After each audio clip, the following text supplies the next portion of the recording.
उस समय उसकी डायग्नोसिस बस हुई ही हुई थी, थेरेपी शुरू ही हुए थे। सो वो अपने क्लासिकल ऑटिस्टिक सिम्टम्स के साथ स्कूल गया था। तो नर्सरी का पहला साल वो रोता ही रहा। जिस दिन मेरे बच्चे ने पहला वर्ड बोला, 2.25 साल की उम्र तक वो माँ भी नहीं बोलता था, वो जार्गन्स भी नहीं बोलता था, जैसे बच्चे पानी को मम बोलते हैं वो नहीं बोलता था। तो जब उसने पहला वर्ड बोला, इट वाज माय विन। वो ऐसा ही है और मुझे गर्व है उस पर। तो अपने बच्चे को लेकर शर्माइए।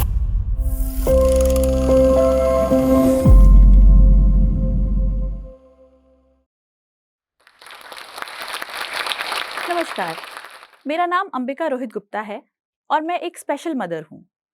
मुझे स्पेशल बनाता है मेरा बेटा रिदम। रिदम 17 साल का है और ऑटिज्म स्पेक्ट्रम पर है।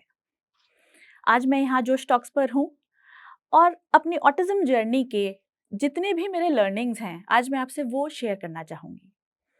तो शुरू करते हैं वर्तमान से।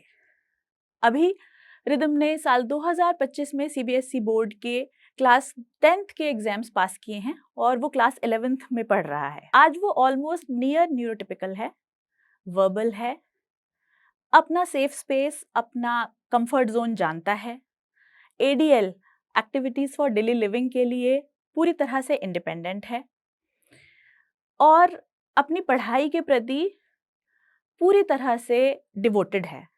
और ये सब पॉसिबल हो पाया है पिछले 15 साल के निरंतर प्रयासों के द्वारा। रिदम 2.5 साल का था, ऑलमोस्ट 2.25 साल का था जब उसका डायग्नोसिस हुआ और जब उसकी थेरेपी शुरू हुई। यहाँ पर मेरी लाइफ की पहली लर्निंग आती है जो कि है एक्सेप्टेंस। जितनी जल्दी हम ये एक्सेप्ट करते हैं कि हमारे बच्चे को हेल्प की ज़रूरत है, हम उतनी जल्दी उसकी हेल्प करना शुरू कर देते हैं। और ये बात रिसर्च में प्रूव हुई है कि बच्चा जितना ज़्यादा छोटा है उतना उसका ब्रेन फर्टाइल है, उतना ज़्यादा उसकी लर्निंग कैपेसिटी है और उतना ज़्यादा वो आपको रिस्पॉन्ड करता है। तो जितनी जल्दी थेरेपी शुरू होती है, हमारे बच्चे उतनी जल्दी रिस्पॉन्ड करना शुरू करते हैं और थेरेपी इम्पैक्ट में आना शुरू हो जाती है। जब रिदम की डायग्नोसिस हुई, उस समय रिदम में क्लासिकल ऑटिज्म के सारे सिम्टम्स थे। No eye contact, no name response, no friends, no appropriate play, no age appropriate behaviour. लेकिन हमें उसकी समझ नहीं थी। हमें सिर्फ ये दिखाई दे रहा था कि बच्चा बोल नहीं रहा है, उसकी स्पीच नहीं है। हमें बाकी सब चीज़ों के बारे में समझ तब आया जब थेरेपिस्ट ने हमारा ध्यान इस तरफ दिलाया कि सिर्फ स्पीच की ही इशू नहीं है, बच्चा और भी बहुत सारी चीज़ें हैं जो इस एज में उसे करनी चाहिए, नहीं कर पा रहा है वो। और सबसे इंपॉर्टेंट इसमें प्रॉब्लम ये था, सबसे बड़ा चैलेंज ये था कि वो हाइपर एक्टिव था। He was always on the go. वो एक जगह बैठ ही नहीं रहा था। और इसमें मुश्किल क्या है कि जब आप थेरेपी करते हैं तो ज़रूरी है कि बच्चा आपको देखे, आपकी बात सुने, वो तभी उसको सीखेगा, तभी उसको वो रिस्पॉन्ड कर पाएगा। लेकिन जब बच्चा बैठ ही नहीं रहा है, उसकी बॉडी ही उसे बैठने नहीं दे रही है। यहाँ सही शब्द शायद यही है कहने के लिए कि वो बैठ नहीं रहा, वो उसे बैठ नहीं पा रहा है वो, क्योंकि उसकी बॉडी उसे बैठने ही नहीं दे रही। उसकी बॉडी की रिक्वायरमेंट है वो हाइपर एक्टिविटी। तो पहले उस एनर्जी को चैनलाइज करना है, उस हाइपर एक्टिविटी को कर्ब करना है सो दैट वो बैठ सके, सो दैट वो सुन सके करना क्या है, समझ सके। और बाय ग्रेस ऑफ गॉड और बाय गुड लक जो हमारी साइकोलॉजिस्ट थी, she came up with a tool ABA, applied behaviour analysis, जो मुझे आज भी लगता है that it proved miraculous for my child. Applied behaviour analysis एक मेथड है जो कि रीइंफोर्समेंट बेस्ड है, जिसमें आप बच्चे को अच्छे बिहेवियर के लिए रिवॉर्ड करते हैं।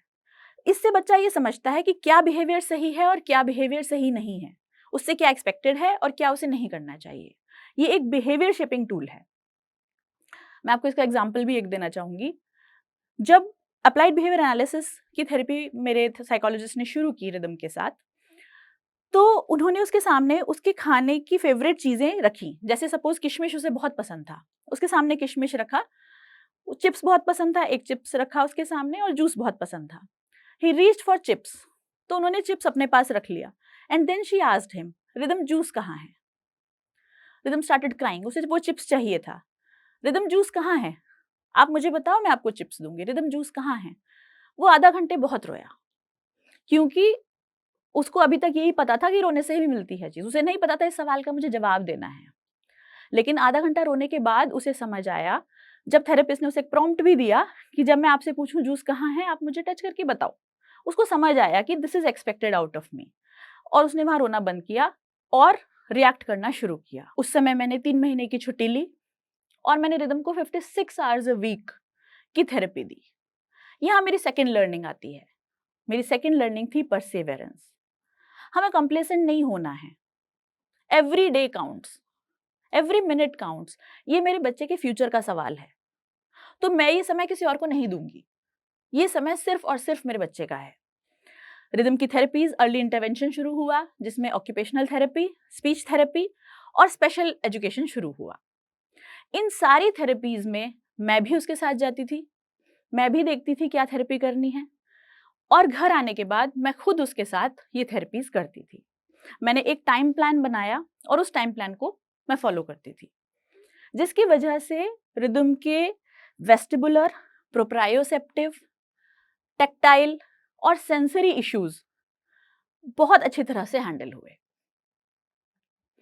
बहुत सारी चीजें जो ईश्वर प्रदत्त होती हैं वो ऑटिस्टिक बच्चों में नहीं होती, वो हमें सिखानी पड़ती हैं। इस सारी स्टोरी में स्कूल का जिक्र करना बहुत जरूरी है। रिदम जब पहले साल स्कूल गया, नर्सरी क्लास में, उस समय उसकी डायग्नोसिस बस हुई ही हुई थी, थेरेपी शुरू ही हुए थे। सो वो अपने क्लासिकल ऑटिस्टिक सिम्टम्स के साथ स्कूल गया था। तो नर्सरी का पहला साल वो रोता ही रहा, वो एडजस्ट ही नहीं कर पाया इस बदलाव से कि अब घर छोड़ के, दादी को, मम्मा को छोड़ के उसे स्कूल जाना है, कुछ अजनबियों के बीच में रहना है। इस दौरान उसकी थेरेपीज चल रही थी, उसमें ग्रेजुअली इंप्रूवमेंट्स आ रहे थे, लेकिन स्कूल की एक्सेप्टेंस मुश्किल थी।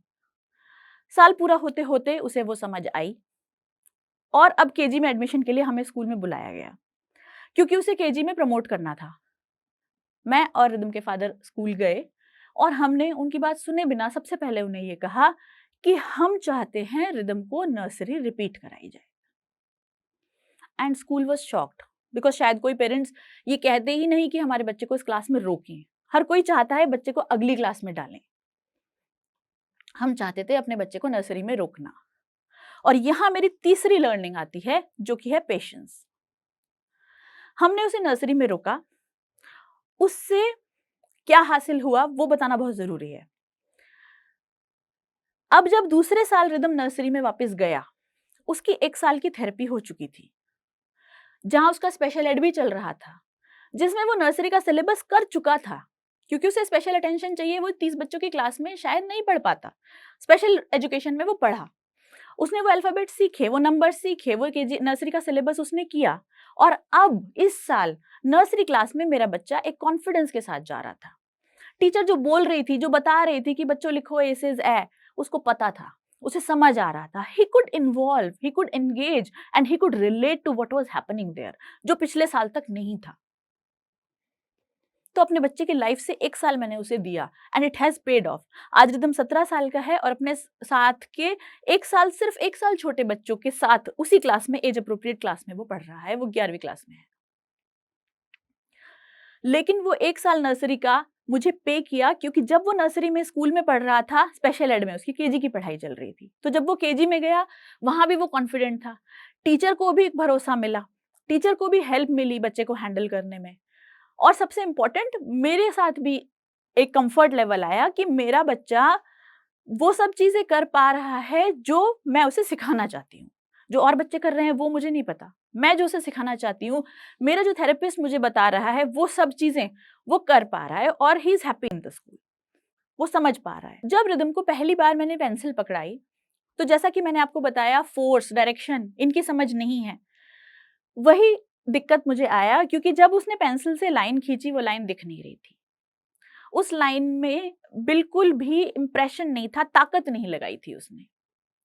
मैंने फिर कोशिश की, फिर नहीं दिखा। मैंने उसे समझाने की कोशिश की, हाथ पकड़ के भी कराया, बट शायद वो बात दिमाग तक जा नहीं रही थी। फिर वही पेशेंस की लर्निंग मेरी वहां पर काम आती है। हमने पेंसिल को रखा और आधा घंटा पहले हमने सिर्फ टाइट और लूज का कॉन्सेप्ट समझा। मैंने उसकी फिंगर पकड़ के उसे समझाया, रिदम ये है टाइट और टाइट, ये देखो और टाइट और ये लूज। 10 बार मैंने किया, 10 बार उससे कराया कि अच्छा मम्मा की फिंगर को टाइट पकड़ो, लूज पकड़ो, टाइट पकड़ो। वो समझ गया। अब मैंने उठाया पेंसिल कि अब आप इसको टाइट पकड़ो। दैट डे ही अंडरस्टूड कि मुझे टाइट पकड़ना है। पहले 2 दिन कॉपी भी फटी, इतना टाइट उसने पकड़ा। But that was the part of learning. Copy फटने से उसको समझ आया कि इतना भी टाइट नहीं पकड़ना है। That was learning by experience of his own.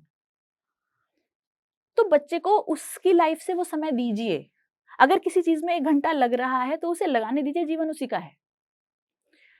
Gradually जब उसने लाइनें खींचनी सीखी, कर्व्स बनाने सीखे, जैसे कि कोई भी छोटा बच्चा सीखता है, ऑर्डिनरी न्यूरोटिपिकल बच्चा शायद 2-3 क्लास में सीख जाता है। रिदम को सिखाने के लिए मुझे 20-25 क्लास लगी, लेकिन मैंने वो 20-25 क्लास लगाई। कर्व्स बनाने सीखे, लाइंस लगानी सीखी, डॉटेड लाइंस पर अल्फाबेट्स और नंबर्स लिखना सीखे, और आज वो पूरे पूरे सेंटेंसेस लिखता है, स्पीड में लिखता है, एक भी स्पेलिंग मिस्टेक वो नहीं करता, क्योंकि वो एक विजुअल लर्नर है। उसे हमेशा मैंने बहुत रीडिंग कराई, छोटी छोटी बुक्स की, सिंगल सिंगल वर्ड्स की, सेंटेंसेस की, ग्रेजुअली जो जो एज था, क्योंकि रीडिंग करने से हमारी आंखें वर्ड को एज एन इमेज याद कर लेती हैं और फिर स्पेलिंग मिस्टेक्स नहीं होती। तो ये छोटे छोटे स्टेप्स ग्रेजुअली आज यहां तक पहुंचे। उसकी पढ़ाई पर तो फोकस हो ही रहा था, लेकिन पढ़ाई के साथ साथ सबसे इंपॉर्टेंट था उसका ओवरऑल होलिस्टिक डेवलपमेंट, जो इंक्लूड करता है उसके टेक्टाइल इश्यूज, उसकी स्पीच, क्योंकि स्पीच की वजह से एक चैलेंज आ जाता है बाकी दुनिया के साथ डील करने में। तो स्पीच एक बहुत इंपॉर्टेंट इशू है जिसे हमें बहुत सीरियसनेस के साथ में हैंडल करना था। शायद आपको पता भी होगा, अगर आप किसी भी ऑडियोलॉजिस्ट से या स्पीच थेरेपिस्ट से बात करेंगे तो 4 एक्टिविटीज हैं जो बहुत इंपॉर्टेंट हैं, जिनसे स्पीच स्टिमुलेट होती है, जिनसे स्पीच मैकेनिज्म हमारा बनता है। सकिंग, स्वॉलोइंग, च्यूइंग और ब्लोइंग। ये 4 चीजें अगर बच्चा कर पा रहा है तो वो सही रास्ते पर है, वो बहुत जल्दी स्पीच ले आएगा। और दूसरा, अगर आपका बच्चा सुनता है तो वो बोलेगा जरूर, आज नहीं तो कल, देर सवेर वो जरूर बोलेगा। तो इस बात को समझिए, इस बात पर होप रखिए और ये एक्टिविटीज आप जरूर कराइए। ब्लोइंग की इतनी सारी एक्टिविटीज, कभी आप उसे कैंडल ब्लो कराइए, जब वो एक पर्टिकुलर स्पेस से कैंडल ब्लो करने लग जाए थोड़ा दूर कर दीजिए। छोटे छोटे थर्माकोल की बॉल्स रख दीजिए, उन्हें फूक मार के उड़ाए। वो पेपर फटवाइए, पेपर फाड़ने से फाइन मोटर तो इंप्रूव होगा ही, साथ ही वो पेपर वो फूक मार के उड़ाएगा। छोटे छोटे थर्माकोल की बॉल्स एक बाउल में भरिए और स्ट्रॉ से उन्हें सक करके वो दूसरी बॉल में डाले। आप मोटे थिक स्ट्रॉ से उसको योगर्ट या कुछ भी पीने के लिए कहिए, इससे उसकी सकिंग इंप्रूव होगी। इसी तरीके से च्यूइंग, रिदम के लिए तो च्यूइंग एक बहुत ही बड़ा चैलेंज था, बिकॉज उसे बहुत गैग रिफ्लेक्स आता था, टेक्टाइल इश्यूज थे, उसे टेक्सचर्स से इश्यूज थे। तो च्यूइंग के लिए मैंने अपनाया बादाम और अखरोट। अखरोट में बहुत ओमेगा 3 होता है जो ब्रेन के लिए वैसे भी इंपॉर्टेंट है, और बादाम तो हमारी दादी नानी हमें बचपन से देती आई है कि दिमाग तेज होगा। तो रिदम के लिए आज भी मैं हर दिन 4 बादाम और 1 अखरोट रात को पानी में भिगो के रखती हूँ, जो वो सुबह चबा चबा कर खाता है। आज उसे कोई गैग रिफ्लेक्स नहीं होता, ग्रेजुअली उसकी च्यूइंग डेवलप हो गई। एक समय था जब वो मुंह में कुछ भी रखते ही, जरा सा चबाते ही, या तो वो दाल चावल खिचड़ी खाता था जो फट से सटक जाए, या फिर वो गैग करता था। उसे मैंने बहुत स्ट्रगल किया है, लेकिन ग्रेजुअली फिर भी मैं उसे हर दिन की वो उल्टी कर रहा है करने दो, बट वो बादाम चबाएगा, वो अखरोट चबाएगा, और ग्रेजुअली चबाना आ गया, बॉडी ने एक्सेप्ट करना सीख लिया। तो वही परसिवरेंस और पेशेंस दोनों की जरूरत इसमें मुझे पड़ी। जहां तक स्कूल की बात है, स्कूल के लिए मैं आपको एक चीज और भी बताना चाहूंगी। एक बहुत इंटरेस्टिंग वाकया हुआ एक बार। रिदम के मैथ्स में नंबर कुछ कम थे, जबकि वो मैथ्स बहुत अच्छी समझता था, बहुत अच्छे से करता था। तो जब उसकी आंसर शीट घर पे आई तो मैंने देखा कि एक क्वेश्चन था, आई थिंक वो दूसरी या तीसरी क्लास में था, एक क्वेश्चन था जिसमें नंबर्स को डिसेंडिंग ऑर्डर में लगाना था। 3 या 4 डिजिट के नंबर्स थे जिन्हें डिसेंडिंग ऑर्डर में लगाना था, और उस क्वेश्चन में उसको 0 मार्क्स मिले थे। आई वॉज सरप्राइज, बिकॉज मेरे हिसाब से उसे डिसेंडिंग ऑर्डर में नंबर्स लगाने आते थे। तो जब मैं पीटीएम में गई और मैं टीचर्स से मिली तो मैंने उन्हें बताया कि मैम, इसे डिसेंडिंग ऑर्डर में क्वेश्चंस नंबर्स लगाने आते हैं, लेकिन क्वेश्चन क्या था? क्वेश्चन ये था that if these numbers are being arranged in a descending order, which number will come at third place? वो इस क्वेश्चन की भाषा को नहीं समझ पाया, क्योंकि कम्युनिकेशन डिसऑर्डर एक मेजर सिम्टम है ऑटिज्म का। अंग्रेजी ना समझ पाने की वजह से हमने कंक्लूड ये किया कि उसे मैथ्स नहीं आती। मैथ्स उसे आती थी, उसे अंग्रेजी नहीं आती थी। अंग्रेजी में वो 20 में से 2 नंबर का हकदार था, लेकिन मैथ्स में वो 20 में से 20 नंबर का हकदार था। तो हमारा जजमेंट ही गलत था बच्चे को लेकर। इसीलिए हमने स्कूल से रिक्वेस्ट किया कि उसके पेपर डिफरेंट बनाए जाएं, उसके पेपर स्ट्रेट क्वेश्चन से बनाए जाएं, उसकी सब्जेक्ट की नॉलेज असेस की जाए वहां पर। स्कूल ने भी हमारी इस बात को समझा और उसके पेपर्स अलग से बनाए जाने लगे और तब उसकी रियल पोटेंशियल असेस कर पाए। और आज भी उसके इंग्लिश और हिंदी में ही सबसे कम नंबर आते हैं, बिकॉज कम्युनिकेशन डिसऑर्डर आज भी है और मैं उसे एक्सेप्ट करती हूँ, बिकॉज यहाँ पर मुझे मेरे बच्चे का सही स्टेटस पता चलता है कि वो क्या कर पा रहा है, क्या वो नहीं कर पा रहा है। दूसरी चीज एक और है, अपने बच्चों का यूडीआई रजिस्ट्रेशन प्लीज जरूर करवाइए। इससे हमारे बच्चे एम्पावर होते हैं as a person with disability अपने राइट्स पाने के लिए। रिदम एक बार छोटा सा था और भूल से गर्ल्स टॉयलेट में चला गया।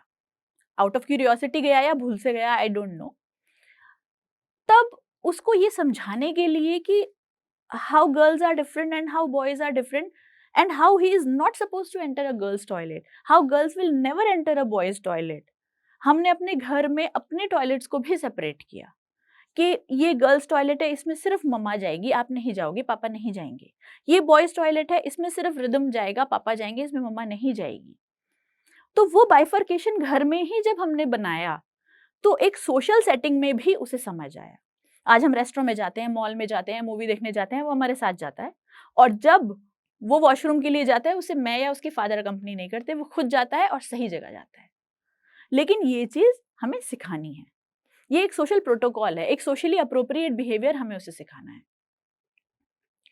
अपने बच्चे को लेकर कभी भी शर्माइए मत। रिदम आज भी सेल्फ टॉक करता है, जब एक्साइट होता है हैंड फ्लैपिंग ऐसे ऐसे ऐसे करके करता है, लेकिन इन चीजों से वो किसी को हार्म नहीं कर रहा। सो अगर हम किसी रेस्टोरेंट में बैठे हैं और वो खुश होकर खाना देखकर ऐसे ऐसे करता है, I never stop him, this is him and I accept him. वो ऐसा ही है और मुझे गर्व है उस पर। तो अपने बच्चे को लेकर शर्माइए मत। आज रिदम हिंदुस्तानी क्लासिकल सीखता है, उसने प्रयाग संगीत समिति का जूनियर डिप्लोमा में एनरोल कराया है, 1 साल के एग्जाम दे भी चुका है और उसमें उसका टैलेंट है, उसमें उसको एक सेफ स्पेस मिलता है, एक पीस मिलता है म्यूजिक से।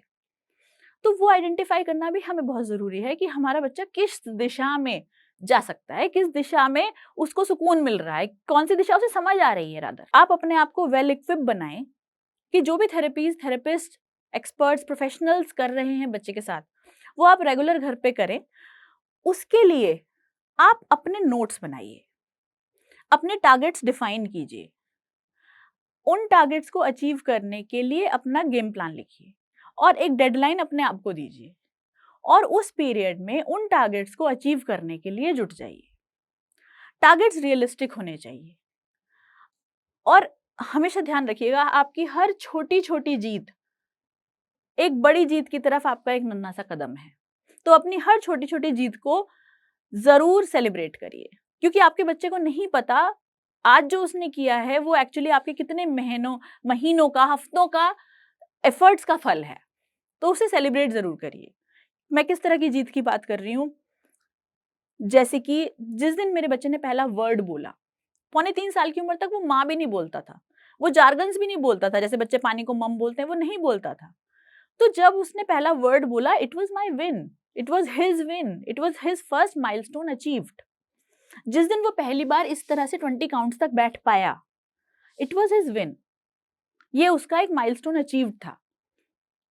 जिस दिन उसने साइकिल पर पेडल मारना सीखा, हाथ से पकड़ पकड़ के उसको पेडल मारना सिखाना पड़ा, बिकॉज उसको वो फोर्स की समझ नहीं आ रही थी, वो डायरेक्शन की समझ नहीं आ रही थी कि पैर को गोल गोल घुमाना है। जिस दिन उसने पहली बार पूरा पेडल मारकर 4 कदम वो साइकिल चलाई, that was a day of celebration. तो हर छोटी छोटी जीत अपने बच्चे की सेलिब्रेट प्लीज करिए, उसको चेरिश करिए। कैंची से काटना सीख रहा है, बटन लगाना सीख रहा है, जिप बंद करना सीख रहा है। अभी कुछ दिनों पहले मैंने उसे सुई से बटन लगाना सिखाया, 1 घंटा लगा सिर्फ सुई में धागा डालने के लिए। उसने नहीं छोड़ा कि मैं डालूंगा इसमें, उसको मजा आ रहा था कि कितना मुश्किल काम है, कैसे मैं इतने से होल से वो धागा निकालूं, धागा मुड़ रहा है, होल दिख नहीं रहा है, but he tried and that was a time of celebration. वो सुई में धागा डाल पाया, कपड़े में बटन लगा पाया। आज मैं यहाँ हूँ इसी उद्देश्य के साथ कि शायद जो पिछले 15 साल में मैंने सीखा है, वो किसी और बच्चे को, किसी और पेरेंट को, किसी और बच्चे के डेवलपमेंट में काम आ जाए। आज मैं जोश टॉक्स को भी थैंक यू कहना चाहती हूँ कि मुझे एक ये प्लेटफॉर्म मिला कि मैं अपनी बात कह सकूँ, अपने बच्चे की जर्नी आपसे शेयर कर सकूँ और शायद आपको कुछ पॉइंटर्स ऐसे मिले हों जो आप भी अपने बच्चे के साथ अप्लाई करें और उसके डेवलपमेंट में सहायक बने। इन्हीं शब्दों के साथ मैं अपनी वाणी को विराम देती हूँ। हमेशा स्वस्थ रहिए, खुश रहिए और बच्चे के साथ लगे रहिए। Hello everyone. I'm so happy that Josh Talks has brought this channel out where we can hear the stories of the incredible mothers and fathers of autistic children. I had somebody in my own family who was autistic. If you are the parent of a young child who has autism, please share your information with Josh Talks in the form below. This will help Josh Talks better understand the problems that you face and the content that needs to be created. Your information will be kept confidential. Only a few members of the team will have access to this data who will call you to have a short conversation with you.